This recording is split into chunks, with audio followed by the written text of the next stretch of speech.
র্যাবের পক্ষ থেকে তদন্ত করা হয়েছিল।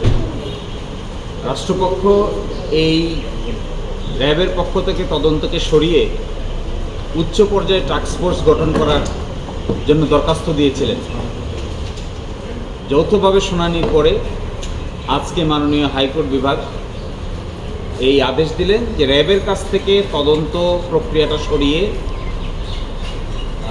হোম মিনিস্ট্রির অধীন, স্বরাষ্ট্র মন্ত্রণালয়ের অধীনে উচ্চ পর্যায়ের টাস্কফোর্স গঠন করা হবে এবং সেখানে অভিজ্ঞ তদন্তকারী কর্মকর্তাদের সমন্বয়ে আগামী 6 মাসের মধ্যে তদন্ত সম্পন্ন করে 6 এপ্রিলের মধ্যে উচ্চ আদালতে অর্থাৎ হাইকোর্ট বিভাগে এই তদন্ত রিপোর্ট সাবমিট করতে হবে।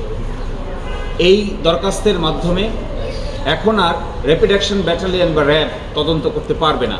তদন্ত করবে আদেশটি পাওয়ার পরে মিনিস্ট্রি অফ হোমের পক্ষ থেকে উচ্চ পর্যায়ের একটি টাস্কফোর্স কমিটি এবং তারা অভিজ্ঞ কর্মকর্তাদের সমন্বয়ে গঠিত হবেন।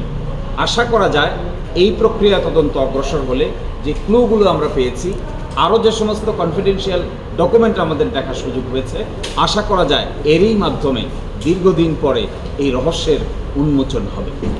কোর্ট কি বলেছিল একটু বলবেন? কোর্ট বলেছেন 12 বছরে যে দুঃখজনক বলেছেন। কোর্ট বলেছেন এটা শুধু পরিবারের জন্যই দুঃখজনক নয়, 12 বছর ধরে একটি মামলার তদন্ত শেষ করা যায় না, এটি জাতির জন্যই দুঃখজনক, বিচার ব্যবস্থার জন্য এটি শকিং। শব্দটা বলেছেন শকিং, অর্থাৎ এটি এমন দুঃখজনক যে মানুষের অনুভূতিকে আঘাত দেয় যে 12 বছর পরেও একজন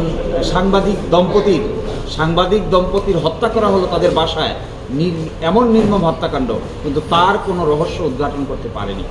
আশা করা যায় আমরা যে সমস্ত ডকুমেন্ট দেখেছি, প্রাইমারিভাবে যে সমস্ত ক্লু সেখানে আছে, অত্যন্ত আশাব্যঞ্জক। আমরা নিশ্চয়ই পরিবারের পক্ষ থেকেও তারা এখন নতুন করে দিক নির্দেশনা পাবেন এবং সেখানে যদি সেই ক্লুগুলো নিয়ে আলোচনা করা যায়, সুনির্দিষ্টভাবে অগ্রসর করা যায়, তাহলে অবশ্যই এই সময়ের মধ্যেই আশা করা যায় একটি সফল তদন্ত সম্পন্ন করা সম্ভব হবে এবং রিয়েল কালপ্রিট যারাই আছে, যেখানেই আছে, যে অবস্থায় আছে, তারা আদালতের সামনে হাজির হতে বাধ্য হবে।